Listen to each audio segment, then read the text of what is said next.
If you're planning to come to Chiang Mai, you've come to the right place. In this video, I'm going to share some essential tips and also things you need to know before coming to Chiang Mai.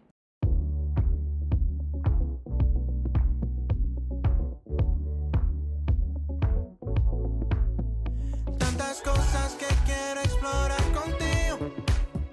Qué rico el bronceado marcado en tu ombligo. First thing first, let's talk about what makes Chiang Mai so special. It is known for its laid-back atmosphere. It's very budget-friendly. It has beautiful temples, markets, delicious food, and of course, the elephant sanctuaries. It offers a unique blend of tradition and modern city life. I personally moved to Chiang Mai to start off my digital nomad journey. So if you like travel-based content or wanna know more about how to make money online, make sure to subscribe. First thing first, you gotta know when is the best time to visit Chiang Mai. So around October until February is the best time to visit Chiang Mai in my opinion because they have winter here. The weather is perfect when you want to explore the city, and also Chiang Mai is well known for the Loi Krathong and Ipang Festival, which is the Lantern Festival, and it usually happened around the end of November. So if you want to join the festivity, make sure you check when exactly Loi Krathong or Ipang Festival is because they follow the traditional Thai calendar. For this year in 2023, it's gonna be around 27 and 28 of November. For me personally, that's like one festival that I really want to witness myself in Thailand because it's been on my bucket list for the longest time. I saw the videos about the festival and it looks like so magical, so I can't wait for the festival this year. But another thing you want to pay attention to is like the burning season. So you want to avoid coming to Chiang Mai during the burning season because from what I heard, it can get like really bad. So you need to wear masks all the time, and the burning season itself is usually around February until late April. They also have the rainy season here, which usually occurs around June to October. I came here to Chiang Mai around July, and I would say the rainy season wasn't the worst. It wasn't raining every single day, and even now, like in the beginning of October, it's not raining a lot. It's actually like pretty hot in here. The transportation itself in Chiang Mai is really convenient. Usually people just use Grab or Bolt. Bolt is slightly more affordable than Grab. So yeah, make sure like you install both apps and you can compare prices. But I would say like Grab is more recommended because it's easier, like they have more drivers available on Grab. Also from Grab, you can just like order food or shopping online if you need to get your groceries. So Grab is one of the must-have apps when you're traveling to Thailand. You can also consider renting scooters or the bike here in Chiang Mai. It's one of the most convenient way to get around for sure. But you gotta have the international driving license. They don't usually ask for it when you rent the bike, but I would say it's safer to get it just because like in certain area in Chiang Mai they do like have the police to check if you have the valid driving license or not. Also, if you're planning to drive around here in Thailand, I would highly recommend getting a travel insurance. Safety Wings is one of the best options because from my experience, they respond really quick. They cover the insurance here in Thailand as well. And let's just face it, riding motorbike here in Southeast Asia is not the safest, so make sure that you got a insurance that will cover it. Another public transportation you can get here in Chiang Mai is obviously tuk-tuk, and also they have this like red van in Chiang Mai. It's called Songtails. They are a very common public transportation here in Chiang Mai, but make sure you negotiate the price beforehand. So where is the best area to stay here in Chiang Mai? I personally love the Niman area. So there is two popular area to stay here in Chiang Mai if you're visiting the city. The first one is obviously Chiang Mai Old Town, and the newest area or where I'm staying right now is in Niman. So for Old Town itself, it's walkable and also a very safe area with cultural attractions. It's very ideal for first-time visitors if you wanna immerse in Chiang Mai's history and culture.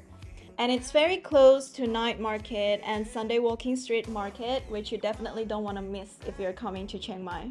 Niman itself is a more trendy and I'll say like fashionable neighborhood. It's very convenient because it's located near the airport. They also have more expat and digital nomad community here, and I can totally see that because they have a lot of trendy cafes and good co-working space in this area. I personally really like the convenience of living in Niman. And there's also different variety of accommodation here in Chiang Mai. You can get a villa, a condo, or a house. I personally have tried three of them and you can get a nice villa a little bit outside of Niman area. We stayed in this villa, in this beautiful villa near Mariam area. I would say like it's still pretty convenient. It wasn't as convenient as Niman itself, but yeah, it's just like 15 to 20 minutes ride from Niman. Also, like for the condo or apartment here, it usually comes with different facilities like swimming pool and also the gym. I was very surprised when I first moved to Chiang Mai because apparently they adapted a different type of payment system nowadays. So they use QR code a lot, so you can just like scan from your phone from local banks. But if you don't have a local banks, you can obviously use your credit card to pay for things or cash. In my case, my Indonesian bank account actually works here, so I can just like use the bank app from Indonesia and I can scan it with the QR code here in Thailand, but it doesn't always work every single time, so I still have to carry cash around. And when you're using cash or planning to withdraw cash, you want to be aware of the high withdrawal fees. Usually they charge around 150 to 220 baht per withdrawals. So yeah, consider withdrawing larger amounts. Calculate how much you'll need for your trip so you can just make one-time withdrawal instead of multiple withdrawals. And another thing you want to consider about is the conversion rate. From what I've seen so far, Wise has the best conversion rate, so I would highly recommend using Wise. You can also apply for the Wise card so you can pay with that card as well. There's multiple options for SIM card provider here. I personally go with DTAG. But I want to emphasize here to not get your SIM card at the airport because I paid almost triple the regular price when I got my SIM card at the airport. What you can do instead is you can go to Maya Mall, which is really close from the airport. So I got a new SIM card there and I paid 299 baht per month for unlimited data. Here comes the part that I love the most about living in Chiang Mai. The number of activities you can do around Chiang Mai is limitless. One of the most popular here in Chiang Mai is obviously visiting the elephant sanctuary. I would recommend to do a research beforehand to find an ethical one. You want to make sure that they don't force the elephant to do tricks and stuff. And another thing you can do in Chiang Mai is visiting the temples. One of the most famous one here in Thailand and in Chiang Mai is Doi Suthep. It is this famous and sacred Buddhist temple here in Chiang Mai. We took the bike there. It took us around like 30 minutes ride to get there from the city. And once you get there, you gotta climb the 306 steps to get to the top of the temple. And then once you get to the temple, you'll see this beautiful view of Chiang Mai city. If I have to pick one of my favorite activities here in Chiang Mai, it gotta be visiting the markets. They have so many different markets like the Sunday night market, Chiang Mai University Food Market, the coconut market, and there's still so much more markets that I haven't explored.